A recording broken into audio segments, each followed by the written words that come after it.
Assalamualaikum warahmatullahi wabarakatuh, teman-teman. Kembali ke channel Guru Geografi ya.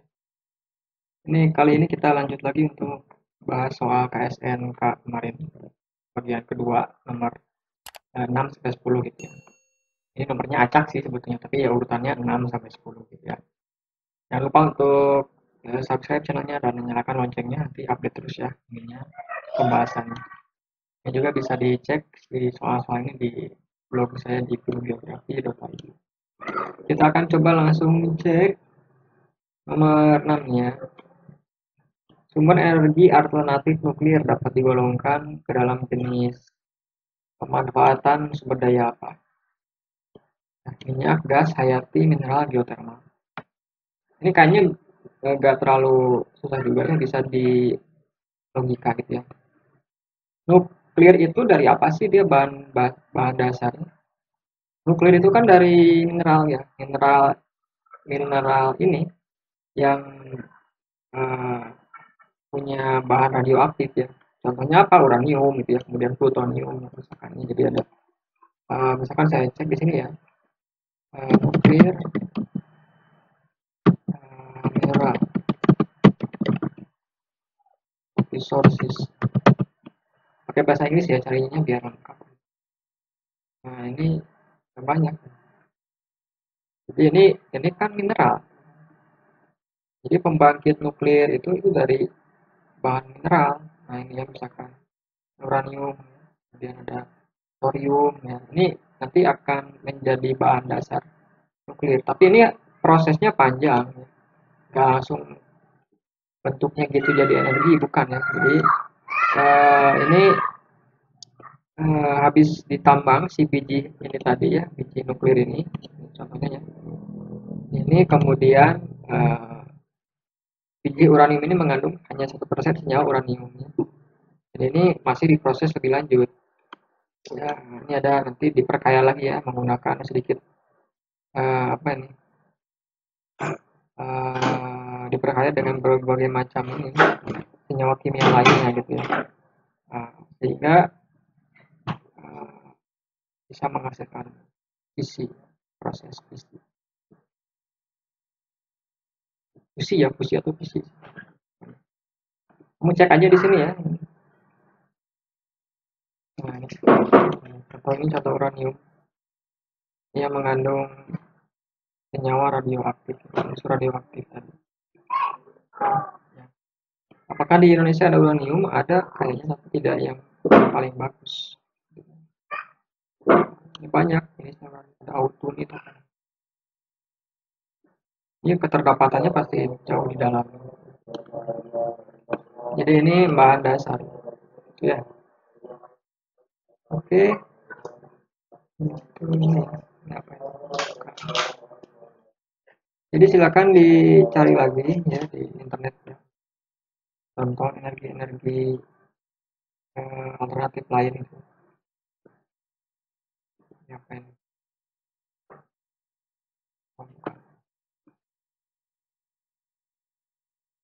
Nah, jadi itu ya. Ini bahan mineral ya, si nuklir.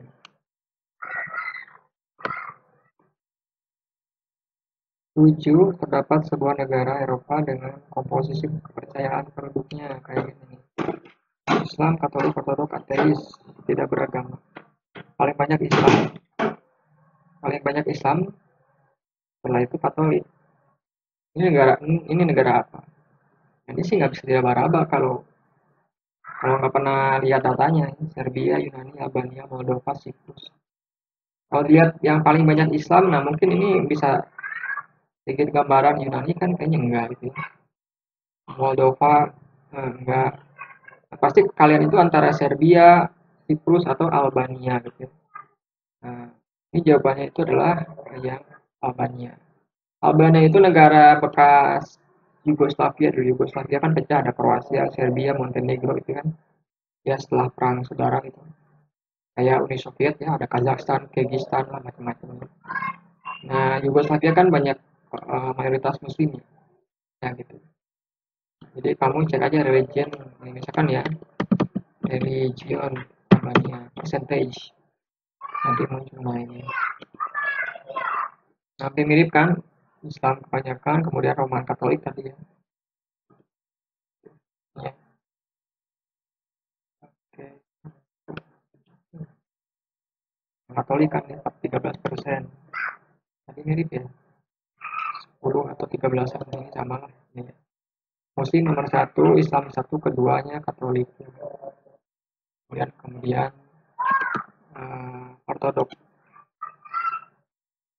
Ini bisa beda-beda tiap tahun sih. Ini apa? Datanya 2011. Nah gitu. Ya. Silakan nanti dicari. Ini bisa aja negara lain nanti ya. Kamu iseng aja misalkan region percentage apa ya yang lainnya misalkan situs tadi ya situs situs itu paling banyaknya apa Kristen yang kedua Muslim ketiga ateis tuh. Nah, jadi kamu coba aja iseng-iseng cari sendiri ya datanya gitu ya. Nah,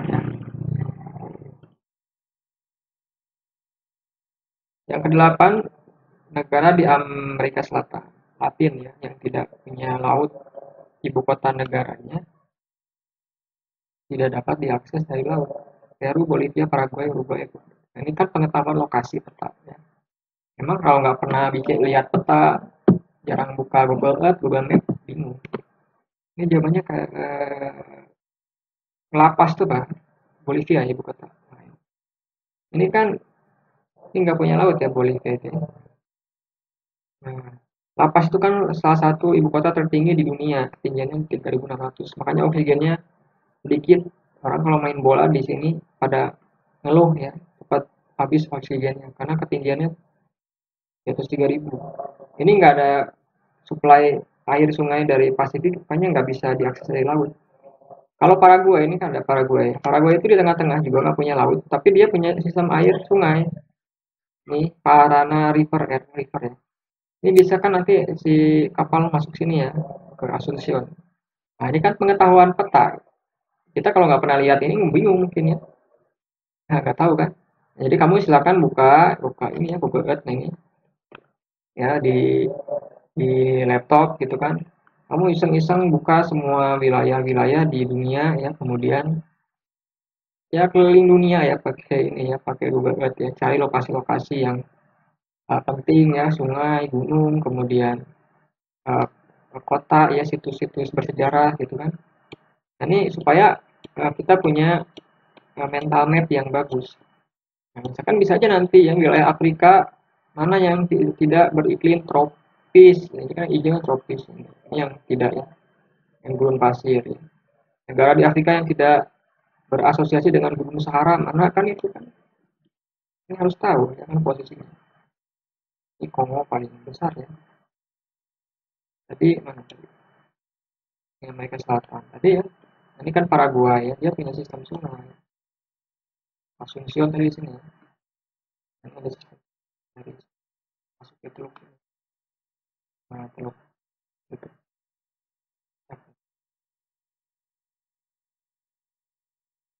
Ibu kota Argentina ya Buenos Aires di sini ya. Nah ini masuk ya kan. Oke, Paraguay.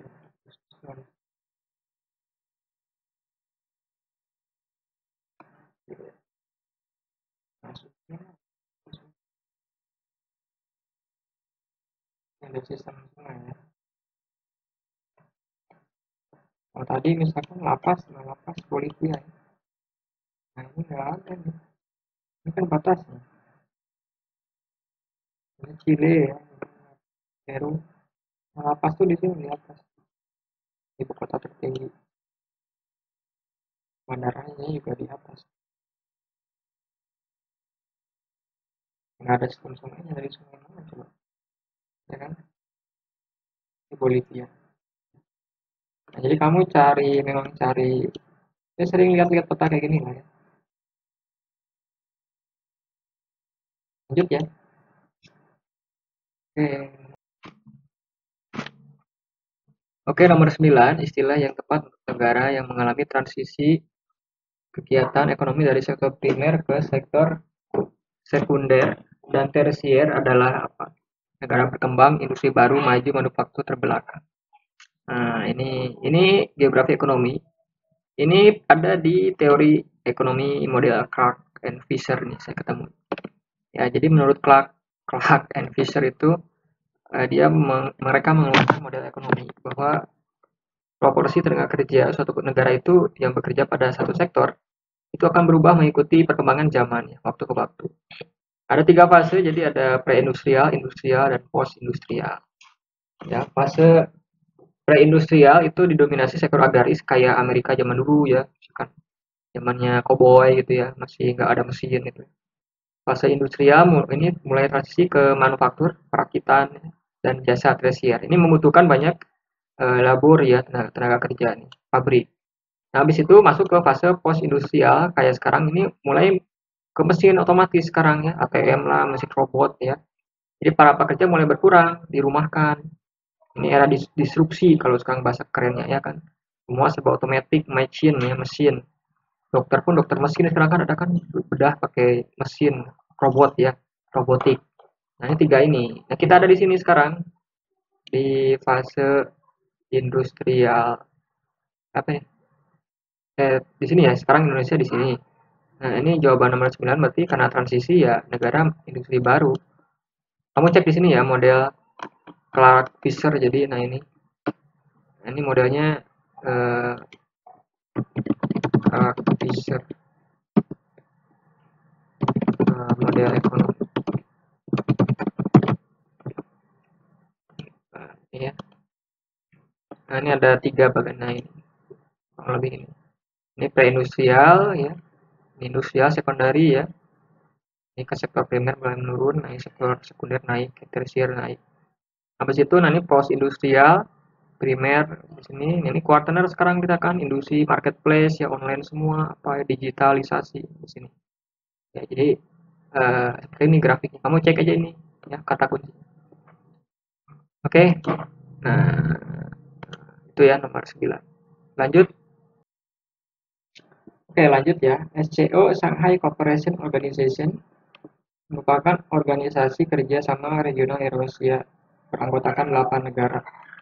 Negara yang tidak termasuknya apa? Rusia, China, Jepang, India, Pakistan. Ini itu ini ya kuncinya nih. Ini organisasi bangsa di kawasan Asia yang dianggotai ini ada Cina, Rusia, Kazakhstan, Kyrgyzstan, Tajikistan, Uzbek. Ya. Nah, jadi yang eh, ini Pakistan juga masuk. Yang bukan itu Jepang. Apa regional Eurasia? Jadi yang masuk daratan Eurasia. Maksudnya gitu kalau kamu bingung misalkan blank. Eurasia itu ya daratan ini besar ini yang Eurasia. Ini kan bukan misah, Jepang itu bukan masuk Eurasia ya. Mungkin kayak gitu. Jadinya tidak masuk. Yang Eurasia itu yang nempel ini aja, daratan besar ini. Nah, itu. Ini kamu buka juga nanti misalkan OPEC ya, ada NATO, ada APEC ya, ada AFTA. Kamu cek lagi itunya sih petanya. Kayak kayak banyak kan blank itu ya. Kayak OPEC map misalkan, map country. Nah, ini kan negara-negara anggota pengekspor minyak. Itu kan bisa aja blank map gitu ya. Dikasih kayak gini. Ini negara yang organisasi apa gitu ya. Nah, gitu caranya gitu ya cari semua organisasi regional. Nanti dilihat plototin ya. NATO ya NATO ini North Atlantic ya kan. Membernya ini ya, di Atlantik ya, pertahanan ya. Kamu cari yang lain juga ya. Oke, terima kasih. Itu ya, sekian dulu. Nanti dilanjut lagi. Jangan lupa aja subscribe dan yang lain loncengnya nanti update terus pembahasan. Ya, mudah-mudahan bisa bermanfaat.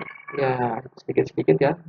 Biar ada gambaran pola-pola soalnya sebelum bertempur di KSNP provinsi nanti. Oke, terima kasih. Assalamualaikum warahmatullahi wabarakatuh.